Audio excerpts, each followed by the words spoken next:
ان الدین عند اللہ الاسلام۔ بسم اللہ الرحمن الرحیم۔ بزرگان محترم و معزز سامعین کرام اور عزیز ساتھیوں، آج انشاءاللہ تعالی وہ مسائل بیان کروں گا جن سے روزہ ٹوٹ جاتا ہے اور صرف قضا لازم ہوتی ہے، کفارہ لازم نہیں ہوتا۔ کفارے کے مسائل بعد میں بیان کروں گا۔ قضا کا مطلب یعنی بعد میں ان روزوں کو رکھنا ضروری ہوتا ہے۔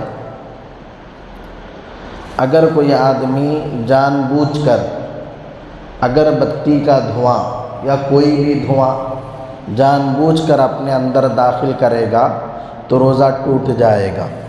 اور میں نے کل کہا تھا بغیر اختیار کے، بغیر ارادے کے اگر چلا گیا تو روزہ نہیں ٹوٹے گا، اگر جان بوجھ کر داخل کرے گا تو روزہ ٹوٹ جائے گا۔ اسی طرح اگر کسی نے بیڑی پی، سگریٹ پیا، اس کا دھواں اپنے اندر داخل کیا تو اس سے بھی روزہ ٹوٹ جائے گا۔ اسی طرح کسی آدمی نے بھپکارا لیا، بھپارا، ہم اسے بھپکارا کہتے ہیں، تو بھپکارا لیا یا انہیلر کا استعمال کیا تو اس سے بھی روزہ ٹوٹ جائے گا۔ اسی طرح کسی آدمی نے اپنی ناک میں دوا ڈالی تو اس سے بھی روزہ ٹوٹ جائے گا۔ آنکھ میں دوا ڈالنے سے روزہ نہیں ٹوٹتا، ناک میں دوا ڈالیں گے تو روزہ ٹوٹ جائے گا۔ دوا ڈالا یا تیل ڈالا تو روزہ ٹوٹ جائے گا۔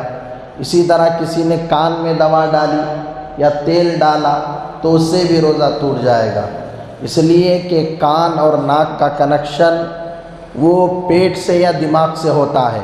جب یہاں کوئی چیز ڈالی جاتی ہے یا تو وہ دماغ تک پہنچ جاتی ہے یا پیٹ میں پہنچ جاتی ہے، تو کہیں سے بھی اگر دماغ کو اور پیٹ کو کوئی چیز پہنچ جاتی ہے تو اس سے روزہ ٹوٹ جاتا ہے۔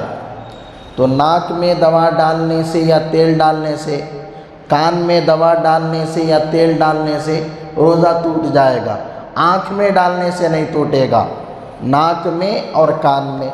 اسی طرح کسی آدمی نے کوئی انجیکشن لیا اور وہ ایسا انجیکشن ہے کہ اس کے ذریعے پیٹ میں دوا پہنچائی جا رہی ہے، رگوں میں نہیں بلکہ پیٹ میں دوا پہنچائی جا رہی ہے یا دماغ کو دوا پہنچائی جا رہی ہے تو اس سے روزہ ٹوٹ جائے گا۔ اگر صرف رگوں میں دوا پہنچائی جائے تو اس سے روزہ نہیں ٹوٹتا۔ اسی طرح کسی آدمی کی نکسیر پھوٹی، وہ کیا کہتے ہیں اسے، ناک میں خون آ جاتا ہے نا تو اسے نکسیر کہتے ہیں۔ کسی آدمی کو نکسیر پھوٹی تو صرف نکسیر پھوٹنے سے روزہ نہیں ٹوٹتا، وہ خون جو ہے منہ کے ذریعے سے پیٹ کے اندر چلا گیا، یہاں سے نکسیر پھوٹی اور منہ میں چلا گیا، پھر منہ سے حلق میں اتر گیا تو اس سے روزہ ٹوٹ جائے گا۔ اسی طرح کسی آدمی نے جان بوجھ کر قے کی، بغیر اختیار کے قے آئے گا تو روزہ نہیں ٹوٹے گا۔ جان بوجھ کر منہ بھر کے قے کی تو اس سے روزہ ٹوٹ جائے گا۔ ایک شرط ہے، ایک تو جان بوجھ کر کرنا اور دوسری شرط کیا ہے، منہ بھر کر کرنا۔ اگر منہ بھر کر قے ہو گئی تو روزہ ٹوٹ جائے گا، منہ بھر کر نہیں ہوئی، بالکل تھوڑی سی ہوئی تو اس سے روزہ نہیں ٹوٹے گا۔ جان بوجھ کر کیا اور منہ بھر کر کیا تو اس سے روزہ ٹوٹ جائے گا۔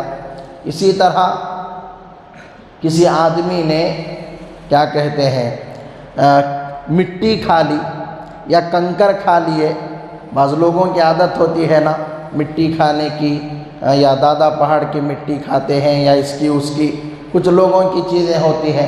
مٹی اگر کسی نے کھا لی یا کنکر کسی نے کھا لیے یا چونا کسی نے کھا لیا، پان کا چونا کھا لیا، کوئی اور چونا کھا لیا تو اس سے بھی روزہ ٹوٹ جائے گا۔ اسی طرح روزے کی حالت میں وضو بنایا اور اسے روزہ یاد بھی ہے کہ میرا روزہ ہے اور میں وضو کر رہا ہوں، اور اب بے احتیاطی کے ساتھ کلی کر رہا ہے۔